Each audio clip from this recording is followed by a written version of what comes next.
Good evening, everyone. I'm your host, comedian, magician, Danny Whitson. But it's all tricks aside, because tonight we're turning the paranormal into the normal. Join me as we explore the gray areas of reality. We're going to talk all things paranormal, UFOs, ghosts, cryptids, and aliens, and see how it's all connected. This podcast is brought to you by the Experiencer Support Association, and we are live. So if you're an experiencer yourself, or you're just plain nosy, be sure to send me your question and subscribe to the podcast. Now, get ready, because it's going to get deep. No, really, we're going to go way out there, because this is Beyond the Tinfoil Hat.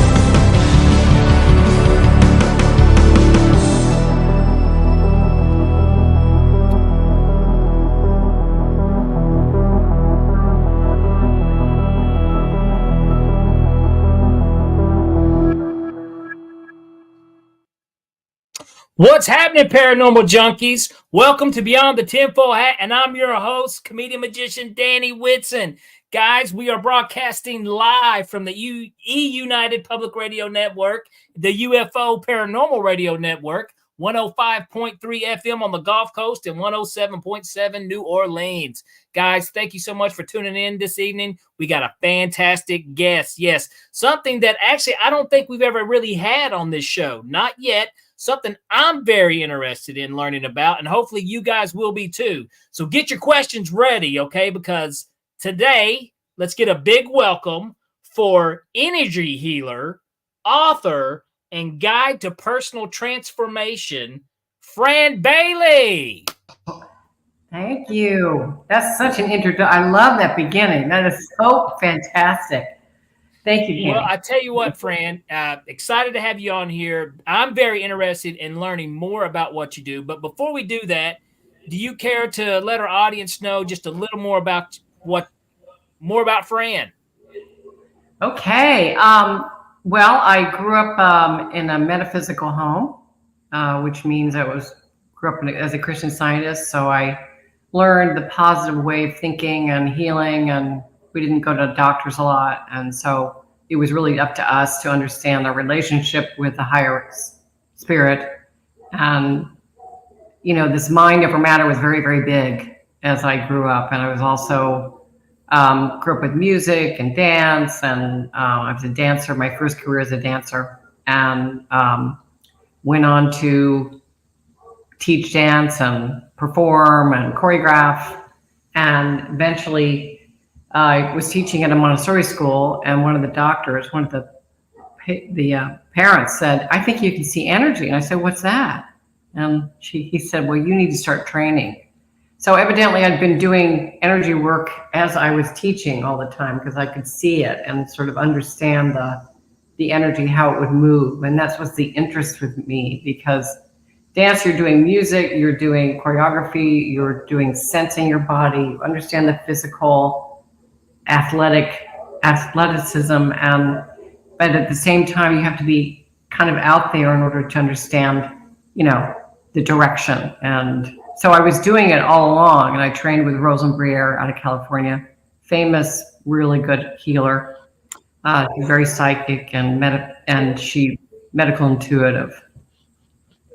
So Let me ask you that. So you like a choreo? Okay. So somebody saw something in you that you had this talent based off of your teaching and stuff. Is it almost something that because I hear people talk about auras. They see auras around people. Did you see stuff like that with the people you were working with?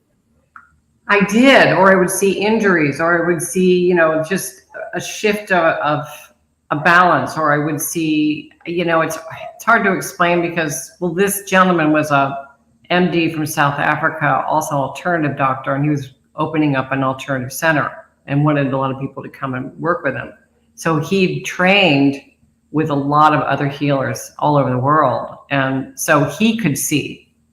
And so he saw that I could see. And part of the process is that you're in a multidimensional level of understanding all the energies at the same time. It's just Everything is energy. Everything is energy. Now, I totally agree. Yeah. I do want to back up just a minute because I don't know a lot about this, and I find it, anything I don't know a lot about, I usually find interesting. You talked about how you came up in a Christian Science house. So, Yeah. what exactly do they teach, and is that something you still follow?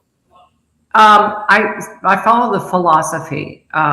There was a woman who actually healed herself in the 1900s. Her name was Mary Baker Eddy, and she channeled Jesus and healed herself through her mind.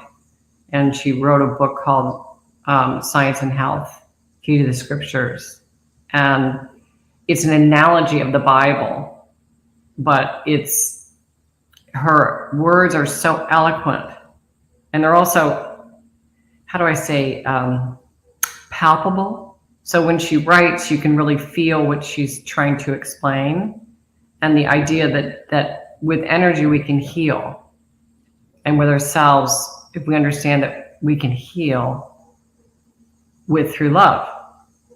So that's how I grew up. It was just kind of like, oh, well, doesn't everybody else have that? So it's not you go in and get communion, and there's none of that.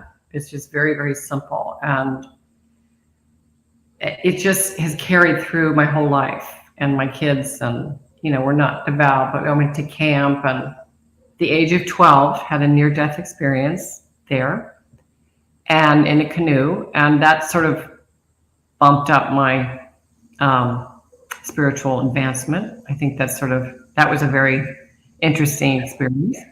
Now, you said you had a near death? Mm-hmm. Oh my gosh, we definitely have to hear that if you're comfortable talking about it. Yeah, I am. So the story is, in Christian Science, that they were all women, all young girls, but we believed mind over matter. So these rapids in Michigan were not taken for 5 years, and we decided to take them. Of course, we're going to do this, right? So we're going down Michigan Rapids, and they can be kind of rough. And I turn the corner, and I'm the first one. I'm only 12, and I grab onto the reeds because there's a canoe up and down like this in front of a log. So I yelled back to everybody, slow down. We'll portage over the log. And so I helped everybody over, and I was the last one with the food, and it started sinking. And I was like, so I went under with it, and 2 canoes grabbed my ankle.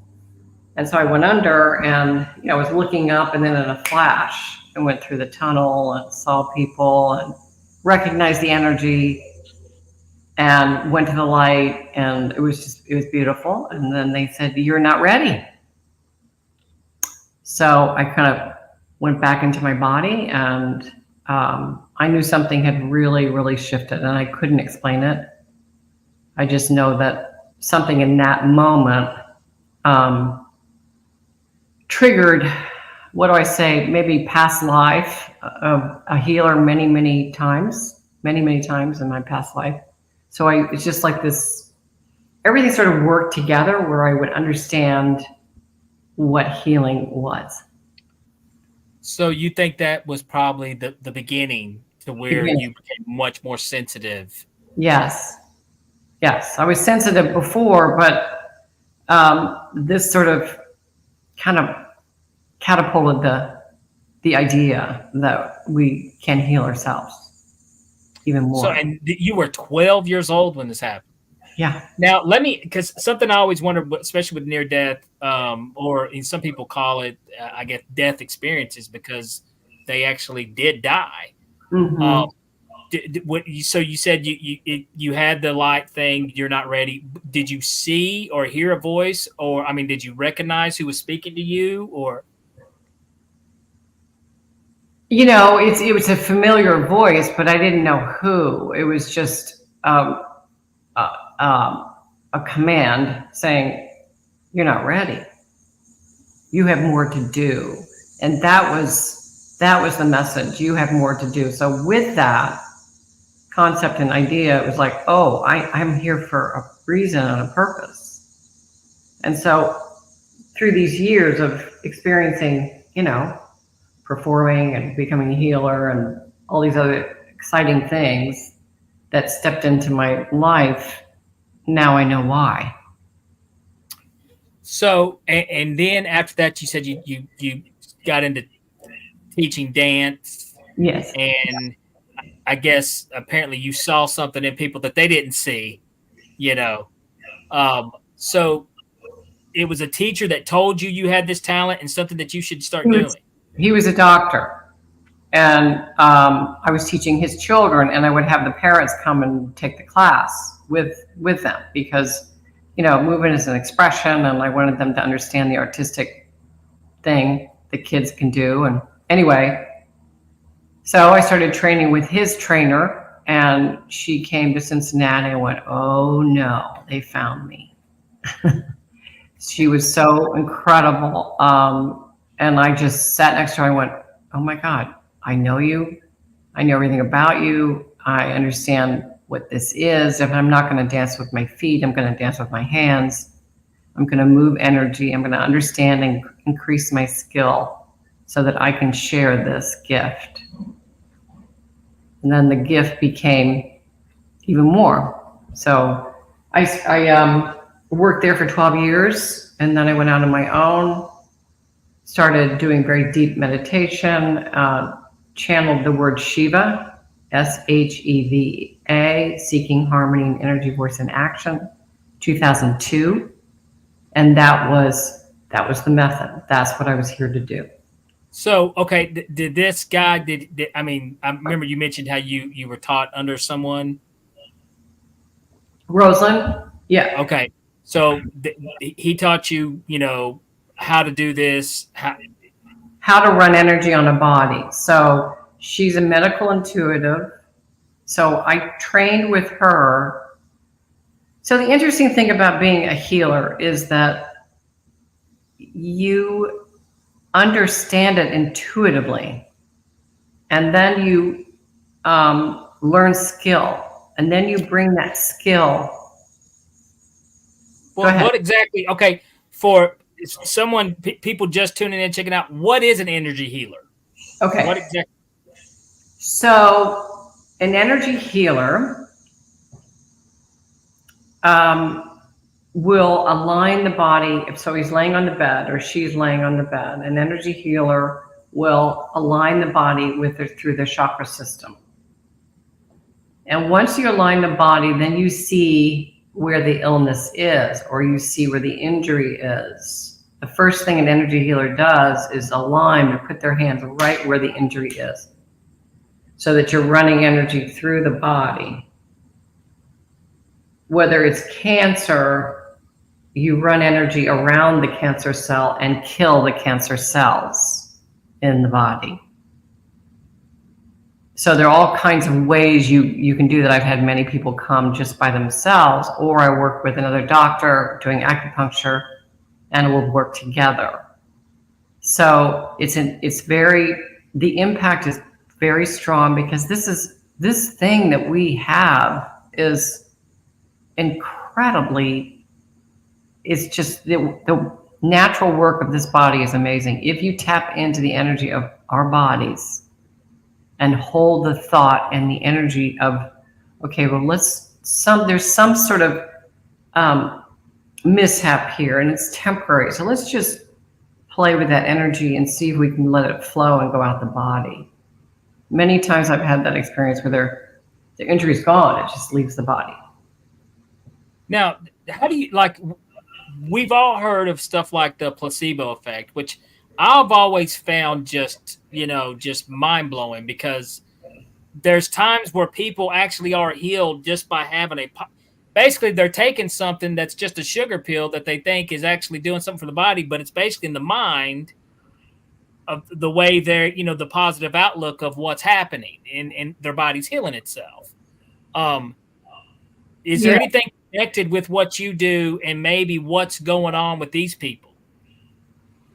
So yes, I think when I look at you, if you're in my room or if you're on the bed, or I look at the full picture of you, your body, mind, heart, and soul.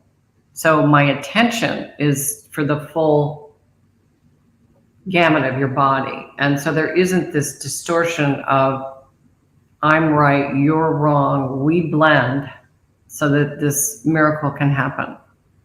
So it's basically I get out of the way and let the energy come through, and then I start communicating with your soul, with your body, with your heart, with your mind, so that you have the freedom to heal yourself. Only I'm just a tool. So it's a suggestion, and that suggestion, number one, I'm not judging you. Huge. Two, I always work in love and humor.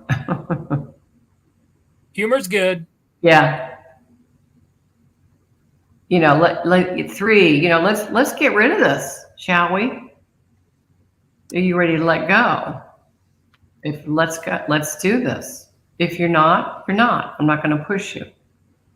It depends. You know, somebody could be sitting across from me and their career is changing, and I'll read their energy and say, well, this is stuck, and let's look at it this way.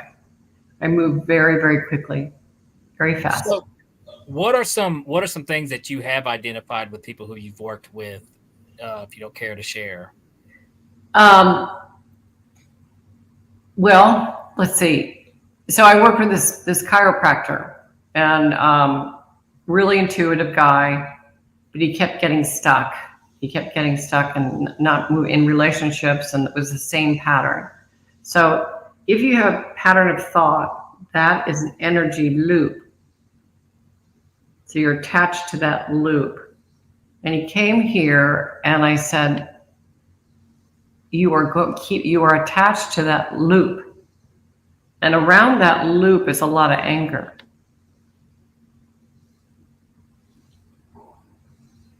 And I don't think it's yours. I think it's coming from somewhere else that you're attached to, because someone is giving you the image that's not you. So you're holding on to their image, not your image. Boom. Bingo. So does that make sense? Yes. Yeah, okay. So in other words, we all hold in the third chakra. This is the personality. This is the belly button to the breastbone, and that's sort of our ego. And when we are being questioned, that third chakra collapses.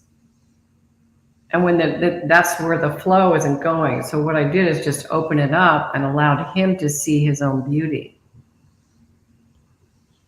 So this is something, yeah, I mean, it kind of changed his outlook. And energetically, we got rid of it. So the cord was broken. And it's like, it just, like that, it was gone. So do you meet these people? Or is there something that you could tell, like that person's got broken energy, needs to be healed?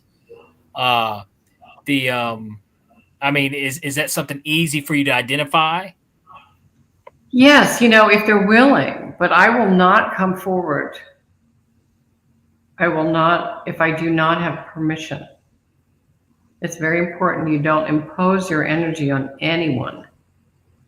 I have a gift, I can share it, but if you're ready to go, well, let's do it. I can do it in 3 sessions and we're good. Now, you mentioned the word SHEVA earlier. What that's an acronym, correct, for something? Mm-hmm. Mm-hmm. What does that stand for? Seeking harmony in energy, voice, and action. Okay. So all those things are it's always this continuous flow. So the harmony keeps the flow going, whether you are, you're responding, you're acting, and it's always going to come from the heart. Now, is this something, I mean, I'm sure you practice this on a daily, something that you practice, but how hard is it though? Let's be honest, Fran, how hard is it when someone cuts you off in traffic, or you read something stupid on the internet and someone says something stupid and you just, you catch yourself being a negative Nancy, and you've got this negative energy all built up, which I'm with you, because I believe energy is everything. And you know what? I'll share a quick story with you real quick. Real quick, I'll share real quick. And tell me if I'm on the right track here. Okay. Tell me if I'm on the right track, because you're the energy guru. All right, this is just something new to me. A few months ago, I got pulled over, I think, for grabbing my phone, and I literally grabbed my phone, put it on the dashboard, and the cop pulled me over and gave me a ticket for it.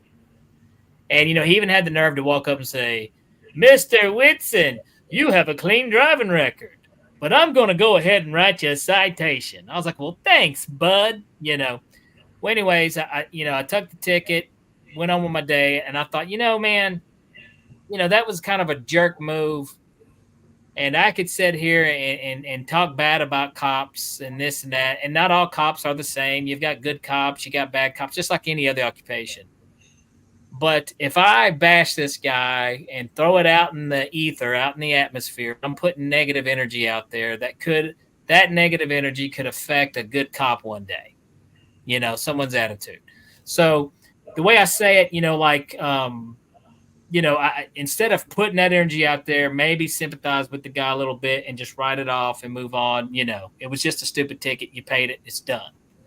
So when people talk about putting energy out there, it's like it does something, like if you put good stuff out there, it's going to be good. So someone's going to experience. But if you put the bad stuff out there, it could even come back to bite you. Exactly. Yeah, absolutely. Am I on the right track there? Yes. So it's a good thing to remember these days, and you did that very well. And we are human; we make mistakes, and all of us are being affected by all this energy, all the media. We are being affected very intensely, each and every one of us. He probably had a bad day. He was mad. He took it out on you, whatever. And it's just like, okay, what are we going to expend our energy on?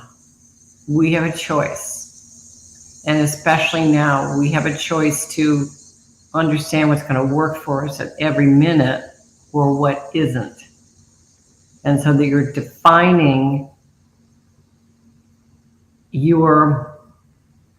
how you navigate through the world, and it can be either positive or negative. But ultimately, if you look at the positive and say, okay, this is the direction I want to go in because I know that world opens up, just like the beginning of all your electronic stuff is the same frequency. It's a higher frequency. This is not. So that being in that higher frequency will pull you out of that humdrum of negativity, or the 3D level. This is 5D. Does that make sense? Sorta. I'm definitely with you. Basically, it does sum it up. If you practice what you preach, kind of thing, you won't deal with that negative energy and emotions as much as if you try to stay in a positive energy way of thinking, I guess. Yeah, I mean, in a perfect day, we're not going to do that 24/7. We're just not. Yeah. We're human, and we have to forgive.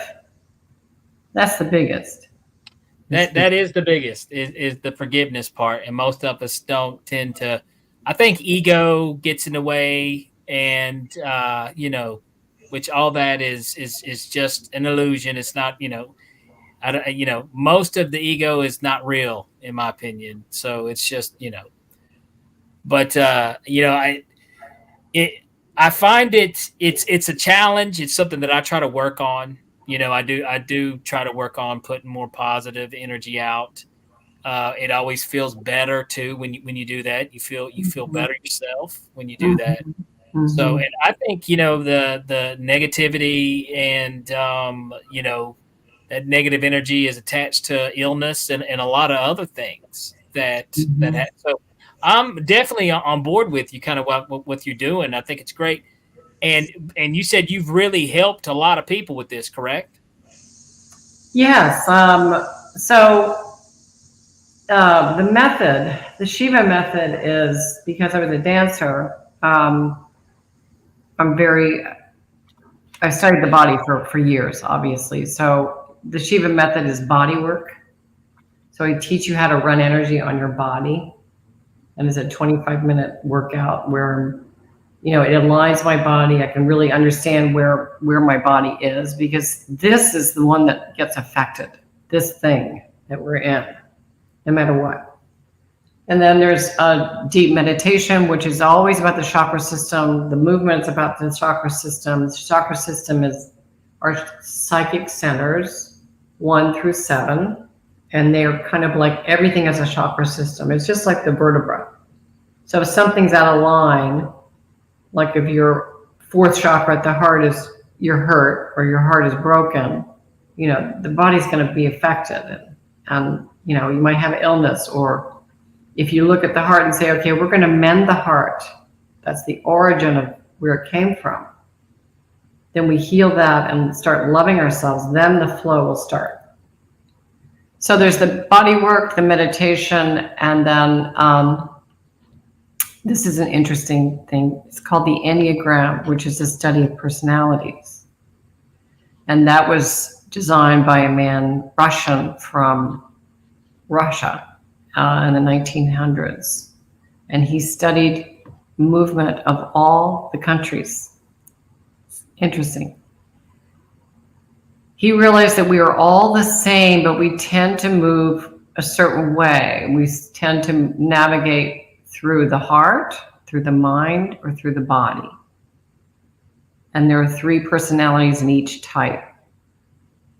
So if a mind type constantly thinks of everything and analyzes everything and distrusts everything because they're very concerned and very worried, you want to look at that person and say, hey, get out of your head and get into your body. You with me? Okay, yes. Okay. So a heart person takes everything in the heart, so they get hurt easily. So you have to understand that how they navigate. And a body he's usually the gut. He's like that. He or she is the gut type. We're all types. We just tend to move in one direction, which means that's how we navigate. And the teaching of this is fascinating because you understand it's what happens is I read the energy through the Enneagram. So I can read the energy of a heart type, a body type, or a head type, and that will correlate with your issues. See, that makes a lot of sense too. It makes me wonder. I'm like, okay, am I a head type or a heart type? It's when I'm, it kind of makes me. So, you're probably a heart type. Okay. That's probably where I go. Yeah. So they understand. I'll help you here, and I'll help here, and help here, and they're the helpers. They're the workers. Well, I tell you what, Fran, this is what I'm going to do. First of all, I want to say, Julie, we see you. David, we see you. Michelle, we see you. Guys, we're going to cut to a commercial break. When we come back, if you got some questions for Fran, definitely get them out of here. We'll get them on the screen. Think of anything. This is a very interesting topic, by the way. I'm loving this. And also, when we come back, I want to hear a little bit more of some paranormal stories. I think you may have something for us as well. Mm-hmm. So, guys, hey, thank you for tuning in. We'll be right back after these messages, and get your questions ready, folks.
Have you ever wondered, or maybe just thought to yourself, if there were others just like you?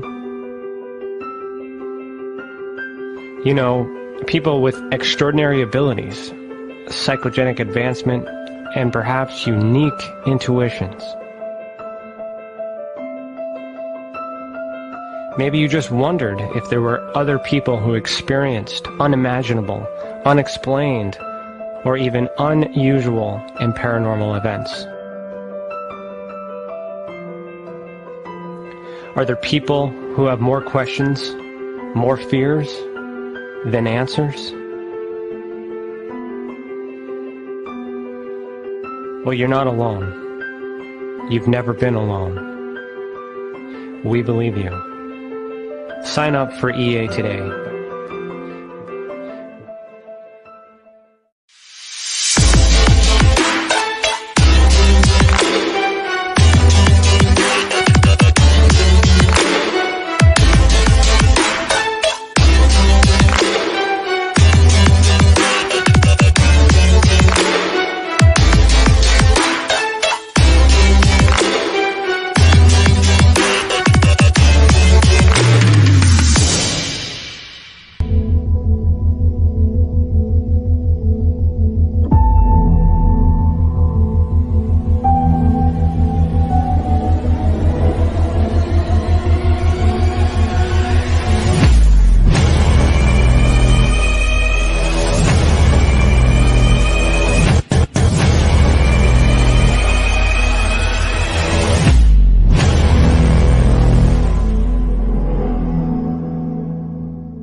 Business. It's your property. Your assets are worth protecting. Blacklight Investigative and Surveillance Services specializes in patrolling and inspecting residential or commercial property against fire, theft, vandalism, terrorism, and illegal activity. People and buildings are monitored to prevent crime. Keep your property, your people, and your assets safe from threat. Our elite staff are dual licensed private investigators and security guards. Blacklight Investigative and Surveillance Services. Go to blacklightiss.com.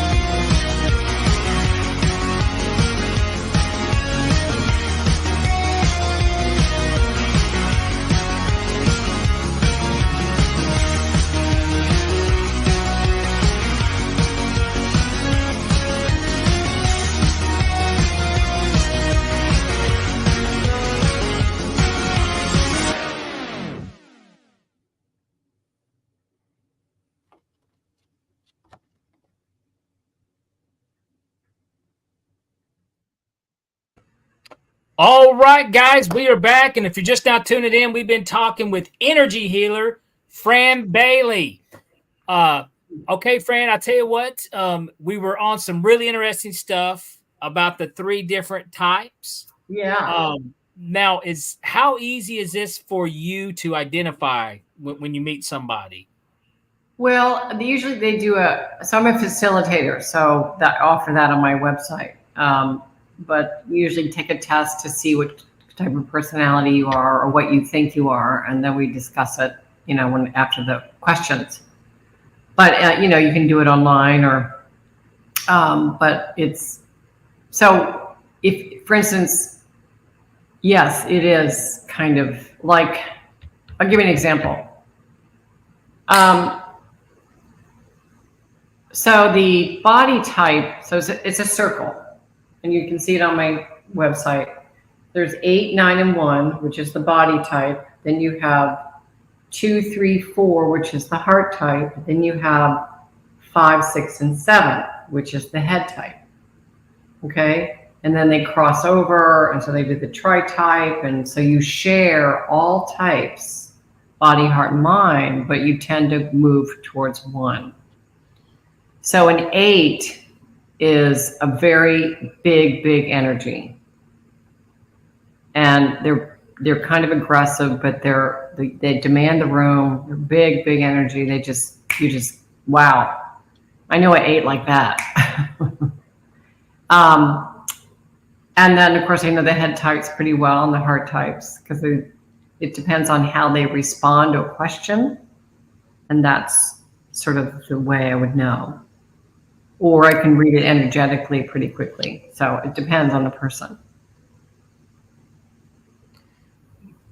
Now, okay, so, well, this is something I definitely want to touch because there's a connection here of some spirituality type feeling here, because you had the near-death experience as a young child, 12 years old. And now let me ask you, how does this touch in with any, like, afterlife belief? Do you believe in, paranormal spirits, loved ones, anything like this? Oh yeah, I do. I think,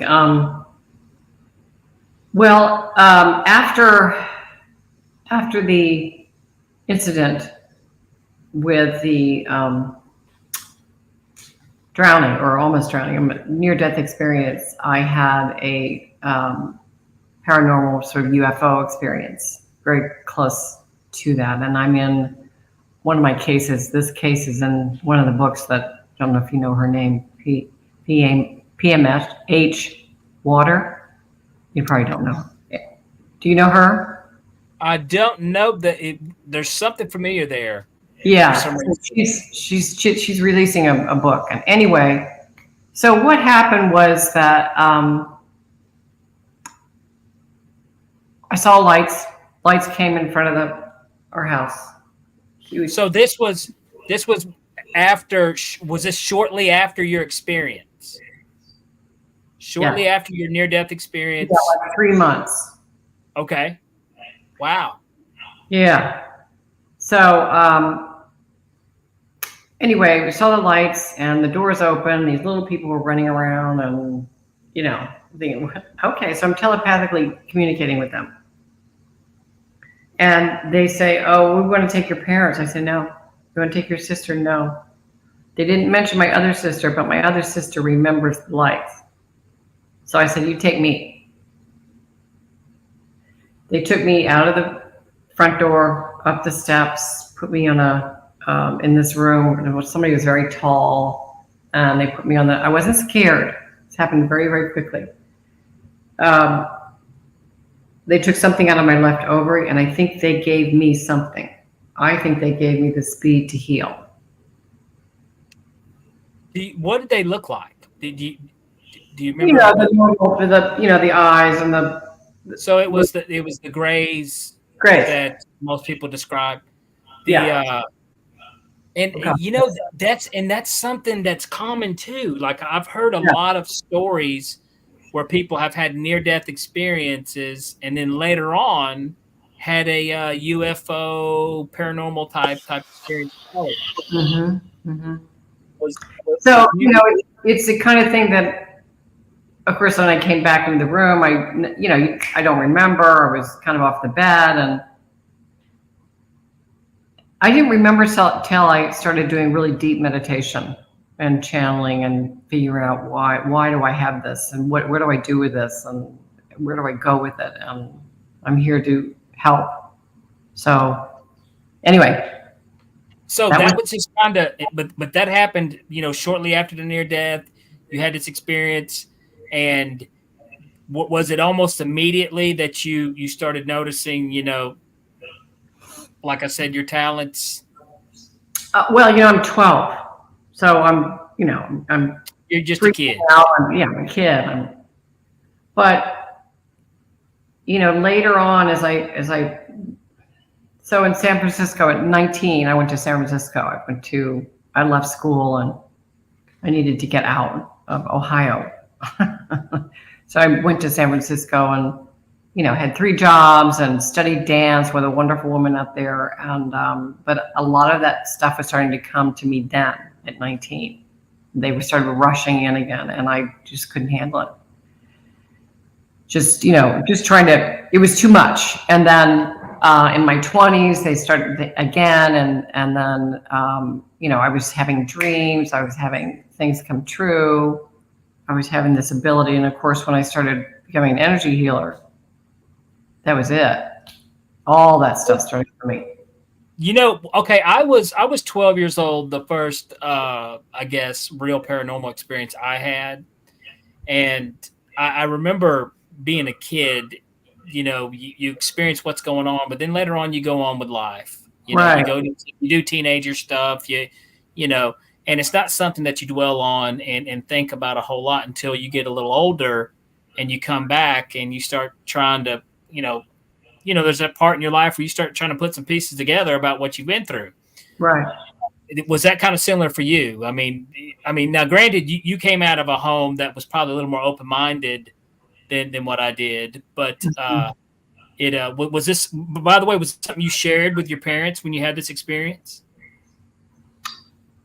Yeah, but they didn't, I don't know if they believe me. I did. And I have a funny story to tell you. So this is the stuff that happens. So my husband and I were married, and we moved into this house, and we wanted to bring it back to the original wood, right? And so we're in this armoire where we put china, and we open the door, and we want to take all this paint off. And the painter's there helping us because our hands are burning. We can't do it anymore, And so I look in the cabinet, and there's a piece of paper kind of on the side, and I turn it over, and it's me. I mean, I went, my husband went, and the painter said, "I am not working here. I'm leaving." So I walked out the door. But, that's the kind of, I think things happen because, it's like they want you to stay on track, and they want you to stay in this evidence that you've had and life experiences that you've had in order to make it to the next place and make it to the next place and make it to the next place. I mean, I know you know what I'm talking about. Oh, yeah. Yeah. Yeah. So I just think that it's part of the program. You come in with this. And so when we're in resistance, that's the hard part, because we don't know where to go. So, well, I think, also the more, I tell people, when you open your windows, you're able to see out a lot better. Mm-hmm. And, most people, they live their whole life with everything shut tight, and they're focused on the most unimportant things that they could possibly be focused on, which is unfortunate. But that's how most of us do, tend to. Luckily, I think a lot of the viewers, people who do tune in, Michelle says over here, says, "I need this." So definitely. And don't worry, Michelle, before we get out of here, I'm going to tell you how you guys can get in touch with Fran and reach out to her if this is something that you guys would like to experience. So this also sounds, tell if I'm wrong, okay, but is this have a close connection maybe to Hinduism somewhat? Is there any connection there? Yeah, so I did deep meditation for like 13 years, and it was through the Hindu understanding of the chakra system. So one of my main guides is from Yogananda, Autobiography of a Yogi, which is his, Babaji is my main guide. And then there's Lahiri and all these other energies that were with him. And so I studied with them in the meditative state, but learned all techniques through my other healers that I work with, John Friedlander and Gloria Hampshire, very fabulous healers. So I remember learning the anti-anxiety technique, and it's almost of like the Kundalini rising technique, to where you relax coming up, and it was it works.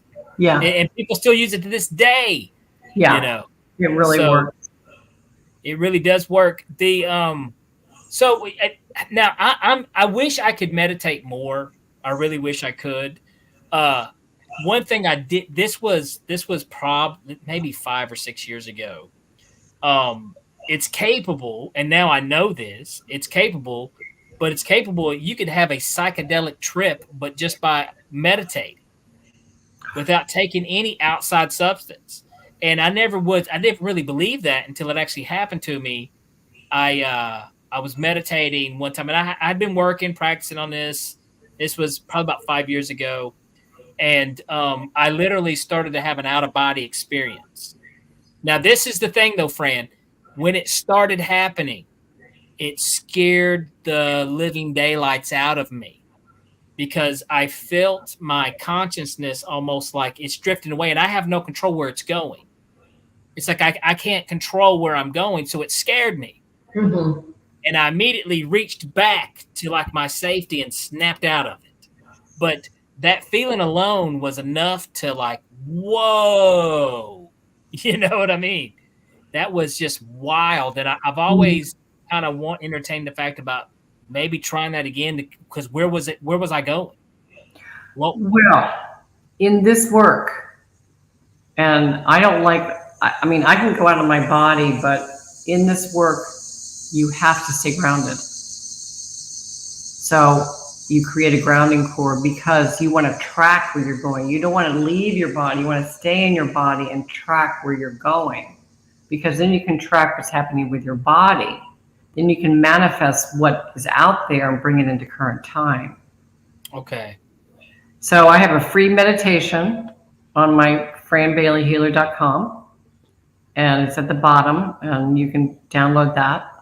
I've written a book, Emergence, and it's all about the chakras and beautiful colors and poems and Leonardo da Vinci, and you know, it's just an overview of you know, the arts, the science, and the full picture of why we're here.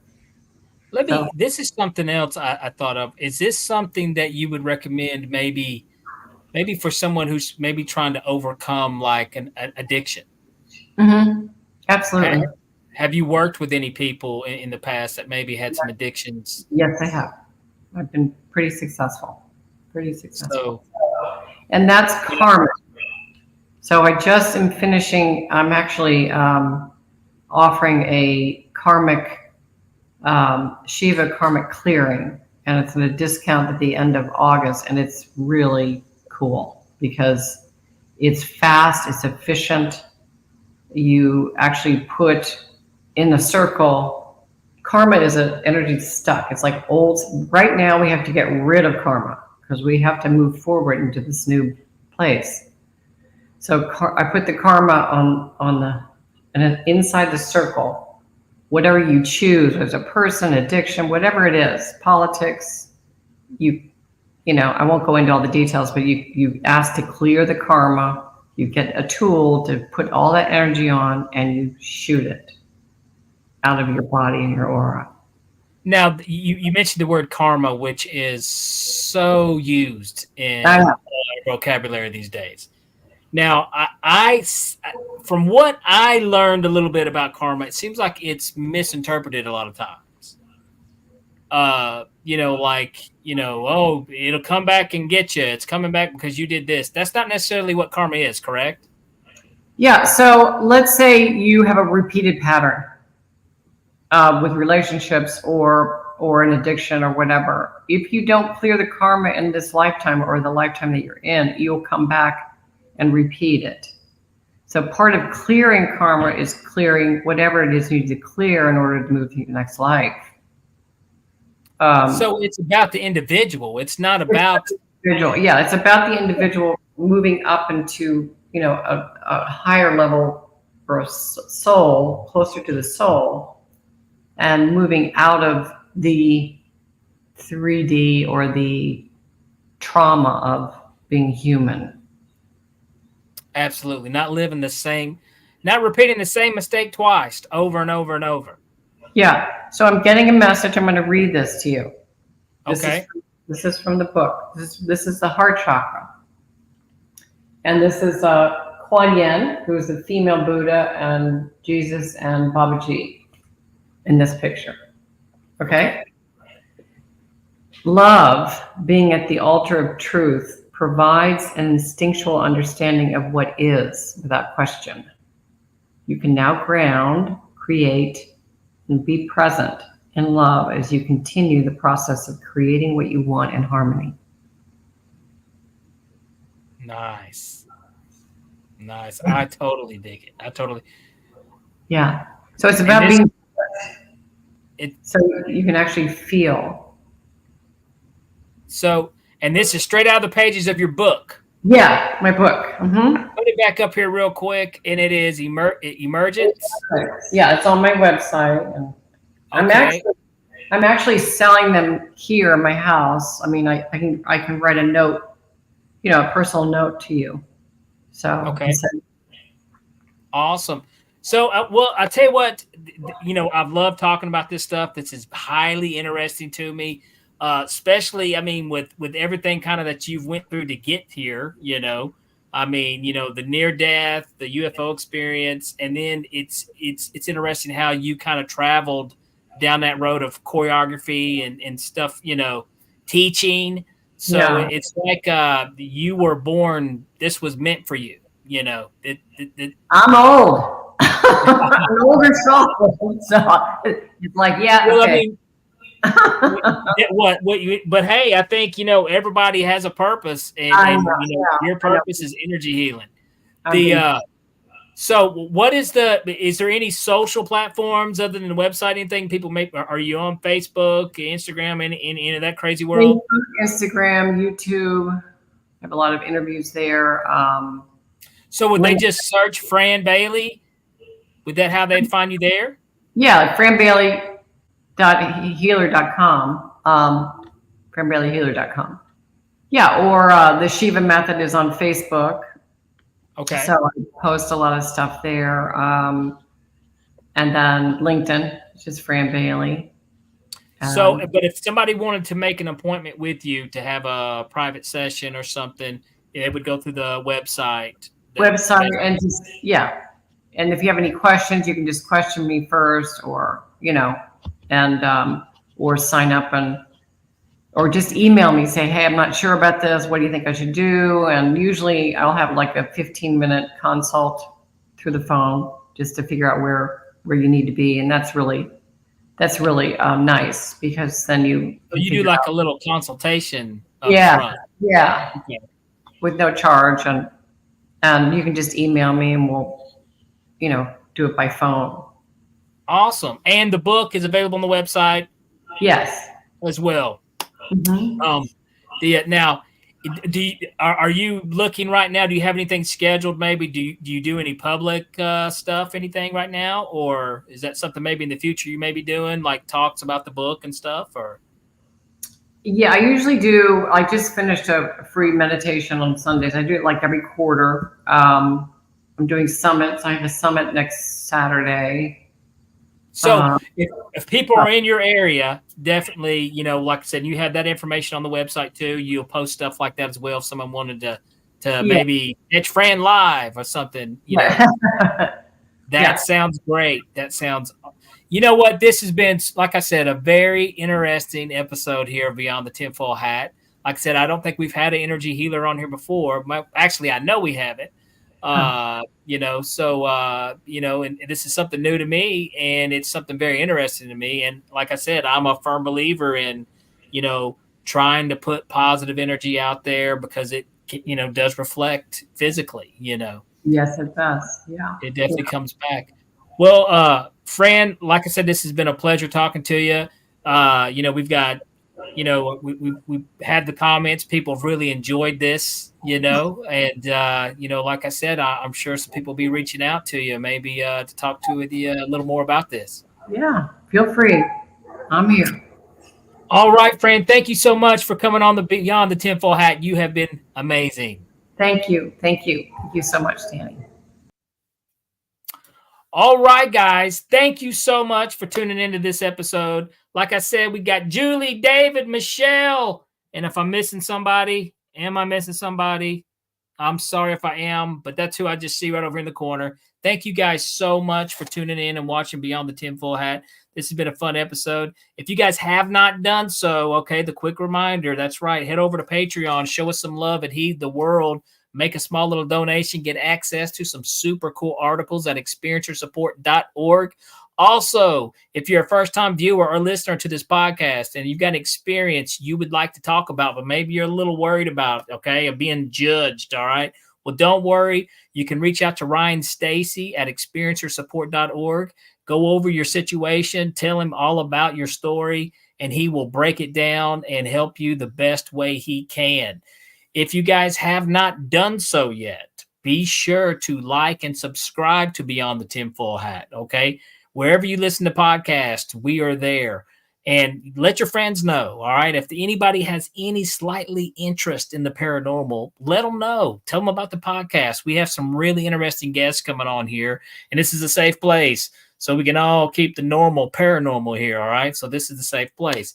Also, here's another one. If you would like to know more about your boy, about your host, about me, yes, you see the word comedian, magician. What in the world does that got to do with Beyond the Tinfoil Hat? Well, hey, I tell you what, I'm an experiencer, and I like to believe in cool stuff. If you'd like to learn more about me, head over to Instagram at Super Magic Boy on Instagram. Give me a follow. You can come see some of my shows. I talk about the paranormal in my show. Yeah, we have fun. We laugh. We do magic. It's a really fun time. You can catch me. I move around everywhere. Also, check out Danny Whitson Magic and Comedy on Facebook. You can give me a follow there. I post where I'm going to be, post upcoming shows as well. If you also check out some, like I said before, check out some really cool articles at experiencersupport.org. Give me a follow. And one more, I got to mention this. I almost forgot. Ryan Stacy's podcast. His podcast airs on Mondays at 5 p.m. Eastern Time, streams live on YouTube. It's called The Skeptical Sleuth, okay? I've watched it. I really enjoyed it. He doesn't have hosts on, but what he does, he takes actual cases and he'll break down and he'll explain them to you. He's a very analytical investigator, okay? This isn't just, just stuff flying at you and you're like, well, I'm going to accept that. I'm going to believe in it. No, Ryan really breaks it down for you, okay? So definitely check out his podcast, The Skeptical Sleuth, on 5 p.m. on Mondays. And then, we pop up on Tuesdays at 6 p.m. Beyond the Tinfoil Hat. Guys, we have broadcasted live from the United Public Radio Network, the UFO Paranormal Radio Network on 105.3 FM on the Gulf Coast and 107.7 FM New Orleans. Guys, thank you so much for checking us out. I'll see you next Tuesday.